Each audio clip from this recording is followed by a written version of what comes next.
The plea across the stars. The alien vessel drifted slowly across the endless sea of stars. Its engines were weak, its hull broken in many places, and the glow of its power core flickered like a dying flame. On board, thousands of refugees pressed against the cold walls of their failing ship. Their homeworld was gone, their cities were ash, and their children slept in fear.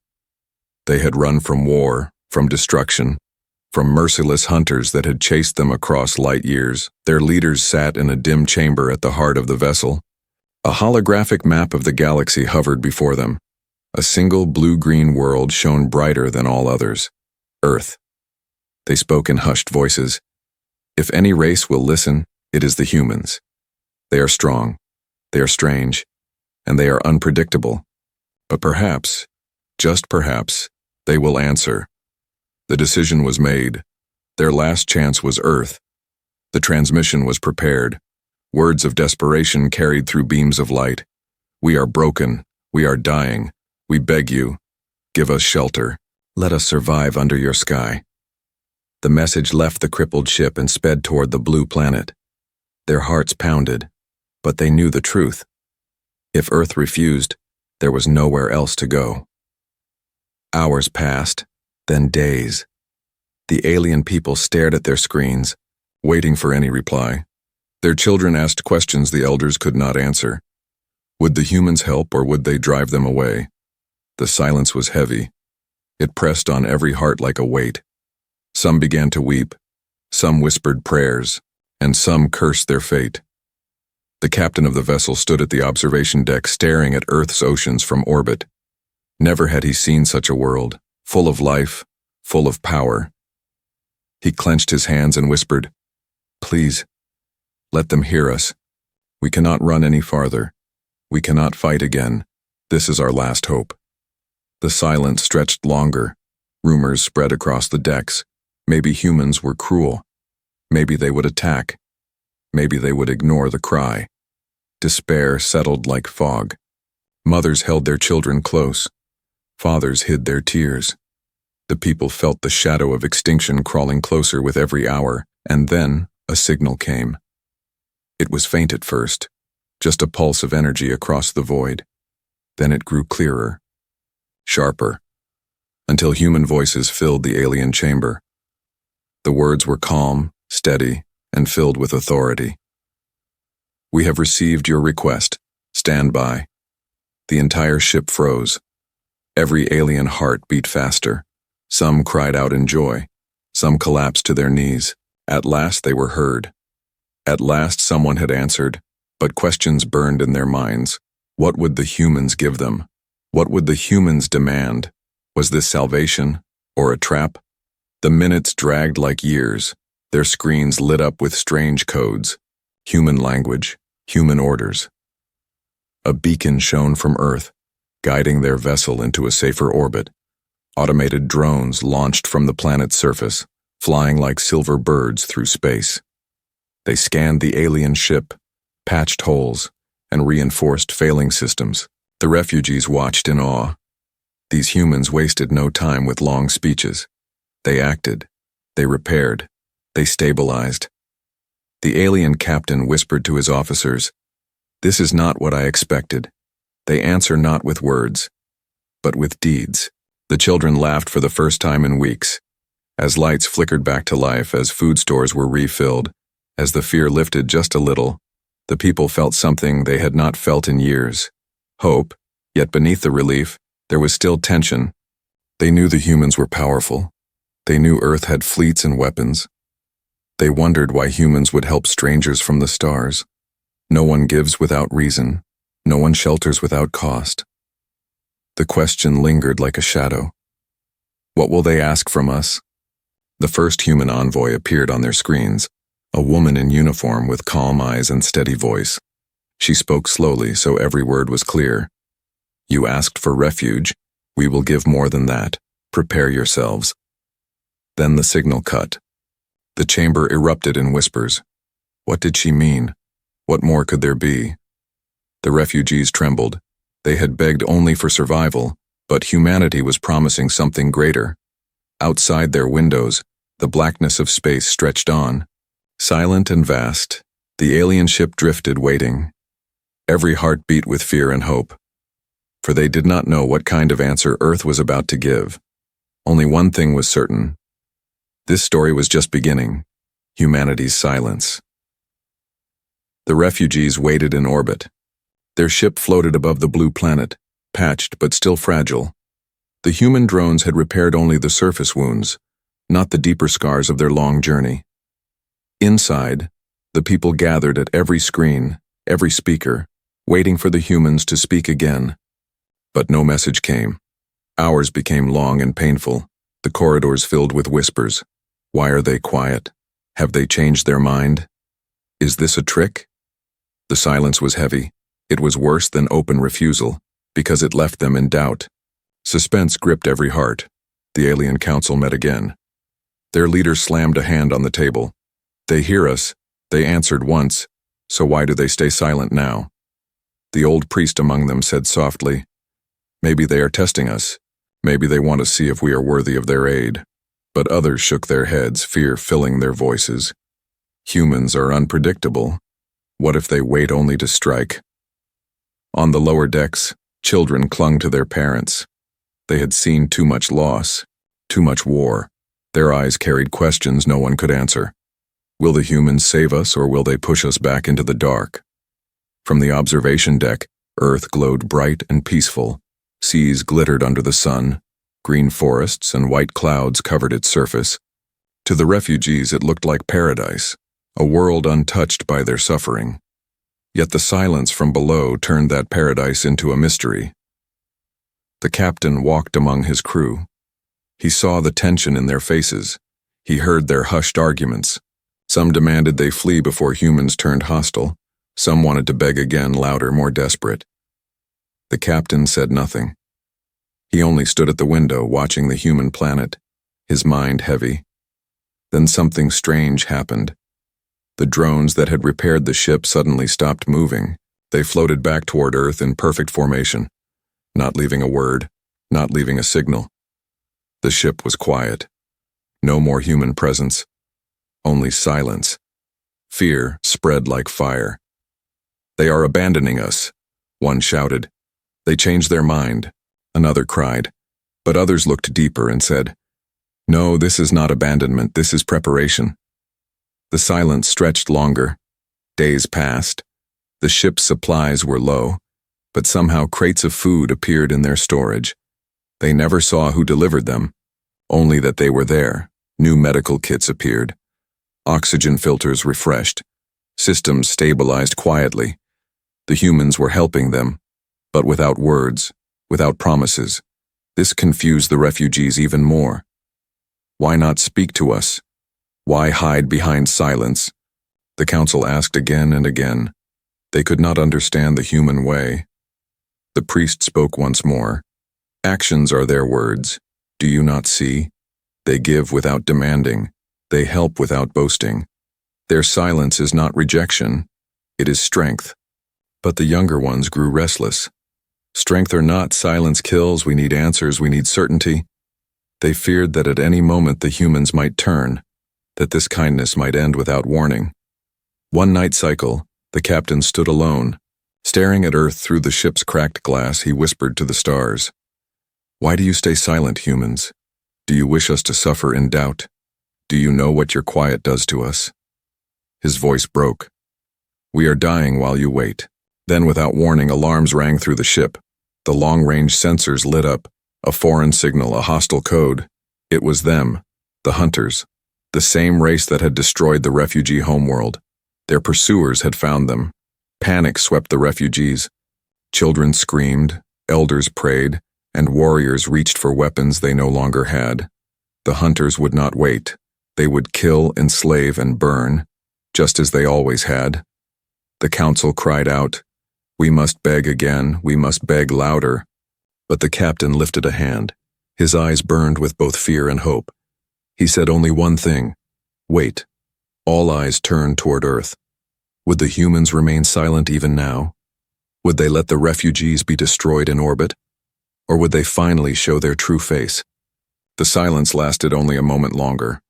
Then the stars above Earth shifted. Giant shadows emerged from the dark human warships. They rose like mountains of steel, engines glowing, weapons armed. They moved into formation, surrounding the refugee vessel. No words, no speeches, just power. Just presence, humanity had answered, but not with talk. The hunters, still far away, stopped at the edge of the system. Their scanners saw the human fleet. Their courage faltered. They remembered the old stories. The warnings, never anger the humans, never test the Deathworlders. The refugees trembled. Some cried, some laughed, and some simply stood silent. Now they understood. Humanity's silence was not abandonment. It was warning. It was preparation. The captain whispered, his voice shaking. They stayed quiet not because they refused, but because they were already moving, already building, already ready to fight for us. He closed his eyes. This silence was the promise. The arrival of the architects. The alien refugees had seen the human warships rise from Earth's shadow. Their hearts had pounded with both awe and fear. But what came next was something none of them had imagined. From the belly of the warships, smaller vessels detached. They were not covered with heavy weapons.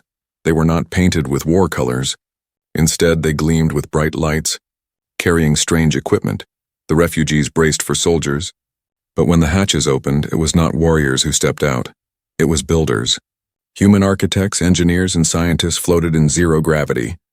Their suits carried tools instead of rifles. Their drones unfolded like wings of metal, releasing beams of energy and scaffolds of glowing steel. The aliens stared from their windows. Confusion etched across every face. Why would they send architects when we begged for shelter? One whispered. The first human envoy spoke over the comms. Her voice calm and steady. You will not live as beggars. You will not cling to the ruins of your ship. You asked for shelter. We will build you a home. Then her signal cut, leaving only the sight of construction beginning before their eyes. At first, the aliens did not believe what they saw. Human drones stretched frames of silver and glass across the void. Habitat domes unfolded like giant blossoms.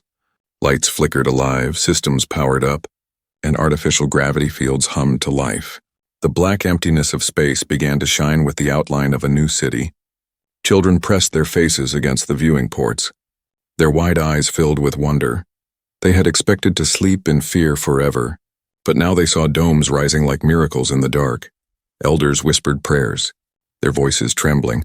This is not charity. This is creation. The captain of the refugees stood silent. He had seen many worlds, many civilizations, but never had he seen a race answer a plea like this. No endless questions, no conditions, just action. He whispered, humans. They build as if time itself bends to their will. As days passed, the structures multiplied. Great bridges of light connected the domes. Oxygen farms were activated. Water condensed from space itself. Artificial suns cast warm light through the habitats, turning cold void into something alive. Refugees watched their future take shape. Not on Earth's surface, but in orbit above it. The alien council debated. Some still distrusted the humans. Why give so much? Why build cities for us when they could simply keep us under watch? One asked. Another replied, because this is their power. They do not only fight wars, they make worlds. The debate ended in silence, because none could deny the truth. One young alien girl asked her mother, why do they help us? We are strangers. The mother knelt and said softly, maybe that is what makes them human. They help not because we are theirs, but because we are not. The human architects worked tirelessly. Their drones never slept. Day by day, the empty orbit became a shining sanctuary. The hunters that had followed the refugees lingered at the edge of the system, watching in silence, but they dared not attack. Not while human warships patrolled above and a city of light was being born below. The refugees began to move into the domes. For the first time in years, they felt air that was fresh, not recycled. For the first time, they walked under light that felt like a sun, not the flicker of failing lamps. For the first time, their children played without fear of collapse. The captain stood inside one of the new domes, looking at the humans who moved among them. Some carried strange machines, others checked structures. Their faces were calm, focused. They treated the refugees not as weak mouths to feed, but as partners in survival. He realized this was no gift of pity. This was a partnership born in steel and fire. The priest spoke to the crowd, his voice rising with hope. Do you see? They did not give us tents to hide in. They gave us cities to live in. They answered with more than we asked. This is their way. This is humanity. But even as the people celebrated, a shadow of unease remained. The silence of the hunters was too long. Their ships still lingered beyond the far edge of the system, watching, waiting. The captain knew that this peace was only the beginning. He looked at the glowing domes, at the human warships circling above, and thought, if the hunters return, it will not be us they face first. It will be them. And though fear still lived in their hearts, so did something greater hope, for they had asked for shelter. And humanity had answered with more than shelter. They had answered with a future. Shields over the skies, the new domes glowed like jewels in the dark. The refugees filled them with life, laughter, and quiet prayers. For a moment they believed their nightmare had ended. But the humans knew better. They knew the galaxy was not merciful. They knew enemies still waited beyond the edge of the system. The refugees saw it first in the sky above the domes, vast structures unfolding like wings of light. Human engineers were no longer building only homes.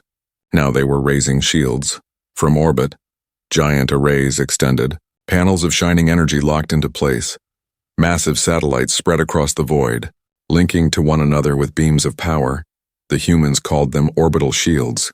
Invisible walls that could protect whole cities from bombardment. The aliens gasped as the sky itself began to change. At night, shimmering veils of light danced like auroras. It was not decoration, it was defense. The priest whispered, they are not only giving us homes, they are wrapping us in armor. Everywhere, human drones worked without rest. Each satellite carried weapons hidden beneath its surface, not to threaten the refugees, but to guard them. Even the youngest children noticed the change. Mother, the stars look different, one said. The mother replied, no, my child, the stars are the same. It is the humans who have changed our sky. The alien council gathered, still uneasy. We asked for shelter, but they give us fortresses. Why? One elder questioned, another answered. Because they know what hunts us, they do not wait for danger. They prepare before it comes. The captain stood silent, staring at the expanding shield network. In his heart, he understood the truth. Humanity did not think in terms of survival. They thought in terms of victory. The first test of the shields came sooner than expected. A small scout ship from the hunters slipped past the outer edge of the system. It fired a single probe toward the refugee domes. The beam of energy struck the shimmering veil of light and scattered harmlessly. The shield absorbed the attack without a sound. The probe disintegrated. The refugees cried out in terror at first. Then in wonder they had expected to die, but instead they saw the human shield standing strong. The priest declared, do you see? The humans did not wait for war to reach us. They built the wall before the enemy arrived. Human warships moved into tighter formation. Their cannons glowed faintly, but they did not fire. They did not need to. Their silence was more powerful than 1,000 threats.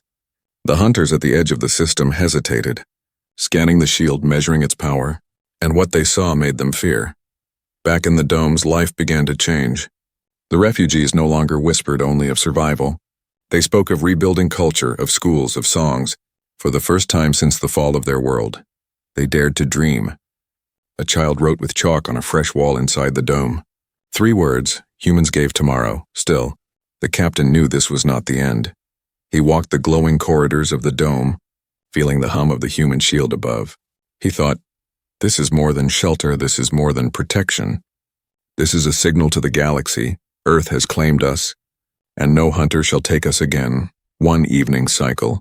As the artificial sun dimmed inside the domes, the captain received a direct message from the human envoy. The woman's voice was calm as always. You are safe for now, but safety is never permanent. The shield is only the beginning. Soon patrols will arrive. Her words struck deep. Patrols, warships, guardians, more was coming. The refugees gathered at the windows again. Looking up at the sky, they no longer saw only stars. They saw human power written across the heavens. Every glimmer of shield, every dark silhouette of a warship, was proof that Earth's answer went far beyond kindness. It was strategy, it was protection, it was warning. The priest bowed his head and said softly, we begged for shelter and they gave us walls of light. They do not think small. They do not give less, they give more. Always more. But in the silence of space beyond the reach of the shields, The hunters still watched. Their ships gathered slowly, forming a dark cloud at the edge of the system. The refugees did not yet see them, but the humans did, and humanity prepared. The sky above the dome shimmered once more. Brighter and stronger, the refugees lifted their eyes, their voices trembling between fear and hope. For they knew now that Earth's silence was never empty. It was always the sound of power waiting to be revealed. The warship patrol, the alien refugees, had seen the domes rise. They had seen the shields glow across the skies, but they had not yet seen the full strength of Earth. That day came when the warship patrol arrived. From the darkness beyond Earth's orbit, massive shapes emerged. They were not simple vessels. They were giants of steel and fire. Human dreadnoughts, cruisers, and carriers moved in perfect formation. Their engines hummed like thunder. Their hulls bristled with weapons. Each one was a floating fortress. The refugees pressed against the windows of their domes, their eyes wide, their voices hushed. They had thought the small fleet they first saw was impressive, but this patrol was different. This was power meant to guard entire worlds. The lead ship drifted close, its hull painted with symbols the refugees did not understand. Its shadow fell across the domes, reminding them how small they truly were. Yet they felt no fear from the humans. The ships moved with calm purpose, not aggression. They were guardians, not conquerors. A message came from the human envoy, her voice steady and strong. Do not fear. These ships will circle this system. They will watch every path. They will answer every threat before it reaches you. You asked for refuge. Earth has given you guardians.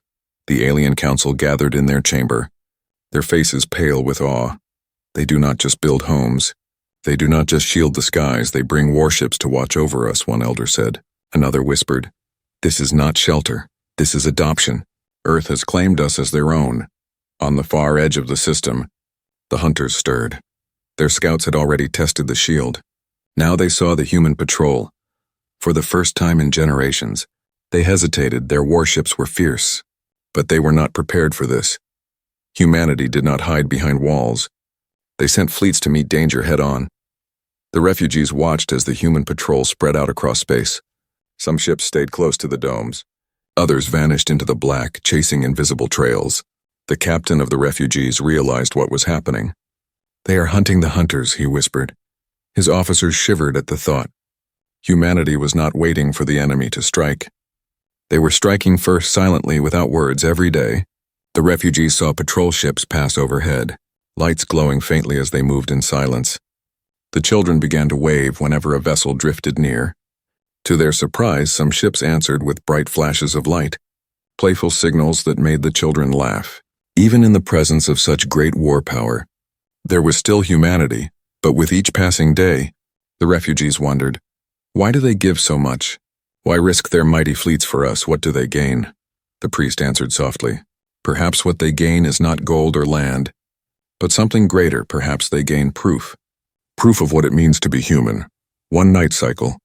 The captain received a private signal. It was from the commander of the human patrol, a man with scarred features and eyes like steel. He spoke only a few words. You are under Earth's watch, sleep without fear. We will keep the darkness away. Then the message ended. The captain stood silent for a long time, his heart heavy with emotion. Never in his life had he heard such words spoken with such certainty. He looked out at the warships circling in the void, their lights shining like guardians among the stars, and he whispered, they have become our shield, our wall, our sword. In the domes, life continued, schools opened, markets began, songs were sung again. The refugees lived under the shadow of human steel, and for the first time in years they lived without terror. Every patrol ship that passed overhead reminded them. Humanity was watching, humanity was guarding. Humanity was standing with them far beyond the system. The hunters gathered more ships. Their leaders snarled in frustration. They had chased the refugees across countless stars, but now a wall of human steel stood in their path. To break it would mean war against Earth itself, and even the hunters knew that such a war could cost them everything. Back in the domes, the priest stood before the crowd and raised his voice. Do you not see we asked for shelter? And they gave us homes, we asked for safety. And they gave us shields, we asked for refuge. And they gave us warships. Humanity always answers with more than we expect. More than we dare dream. The refugees bowed their heads. Some wept, some smiled, and some simply stared at the sky. For there, above them, human warships patrolled the stars. Silent and unshakable, they were no longer alone. The hidden threat. The domes glowed with life, the shields shimmered across the skies, and the human patrol moved like shadows of steel. To the refugees, it felt like safety had finally been found. But in the dark edge of the system, danger gathered in silence. The hunters had not left. They lingered in the far reaches, hidden among asteroids and cold moons. Their ships grew in number each passing cycle. Dark hulls, sharp claws of metal, engines that whispered death. They did not forget the prey that had escaped them. And now that prey lived under human protection, inside their war council, the hunters snarled and struck the tables with claws. The humans are only flesh. Their walls are machines. Their ships are metal. Break the machines and the flesh will fall. Their leader growled. The prey belongs to us. They cannot hide behind Earth forever. Yet even as he spoke, unease filled the chamber. Every hunter remembered the old warnings told across the stars. Stories of human wars, of planets burned not by cruelty but by resistance. Meanwhile, in the refugee domes, life continued with fragile hope. Children studied again. Families planted seeds in hydroponic gardens. Markets began to grow, but always above them, human warships circled, silent and watchful. The refugees wondered why the patrol never rested, never faltered. They did not know that the hunters had already moved closer. The first sign came quietly, a ripple across the shield, faint and brief. Human engineers rushed to their consoles. Eyes sharp, they found the trace of an alien probe. Small and fast, slipped through the blackness like a dagger. It had been destroyed by the shield, but its signal had reached back to the hunters, a map of human defenses. The captain of the refugees felt the fear return. "They are testing the walls," he said. His council looked at him with dread. "Will the walls hold?" one asked. He shook his head slowly. "The walls are strong, but the enemy does not stop. They will come in greater numbers." That night cycle, the priest walked among the refugees. He spoke softly. "Do not let fear control you. The hunters come, yes, but look above. Do you see the lights of human ships? Do you see the glow of their shields? Fear is not our only companion anymore. We have guardians." The people listened, but the unease in their hearts grew stronger. Far out in space, human patrol ships detected movements, dark shapes drifting closer in groups. Cloaked against the stars, the hunters were assembling. Humanity did not send warnings to the refugees. They did not announce alarms. Instead, they prepared, quietly, as they always did. In the command deck of the lead human dreadnought, officers moved with calm precision. Tactical maps glowed, weapons charged. Squadrons of smaller craft were launched into the dark. They spread like hunters of their own, seeking the enemy before the enemy could strike. The human commander said only one line. "The shield is the wall. We are the sword." The refugees sensed the change. They noticed the patrol pattern grow tighter, the ships moving faster. The captain of the refugees stood at his dome's window. His hands clenched, he whispered, "Something is coming, they know it. They are already moving." He felt powerless. Yet he also felt a strange trust. For every time humanity had been silent, it was because they were already acting in the deep dark. The hunters finished their formation, dozens of ships ready to strike. They carried weapons built to pierce armor. To shatter shields, their leader roared, "Strike fast, strike hard. Take the prey before the humans can react." But even as the order was given, his second-in-command hesitated. Staring at the map, "They are humans," he muttered. "Do we really test them?" The leader snarled. "They are only flesh." Yet his words sounded hollow in the shadow of their fear. Closer and closer the hunters came, their engines dark, their weapons alive. They were ready to fall upon the domes and tear them apart. The refugees had no idea the storm was near, but the humans did. Inside the command center of the human fleet, alarms glowed. Orders moved through encrypted signals. Warships shifted into battle formation. Fighters launched from carriers like swarms of light. Silent, efficient, precise, humanity was ready. Back in the domes. The priest stood beneath the artificial sun, his voice carrying to the people, "You asked for shelter. And Earth gave you homes, you asked for safety. And Earth gave you shields, you asked for protection. And Earth gave you warships, now you will see the final answer of humanity."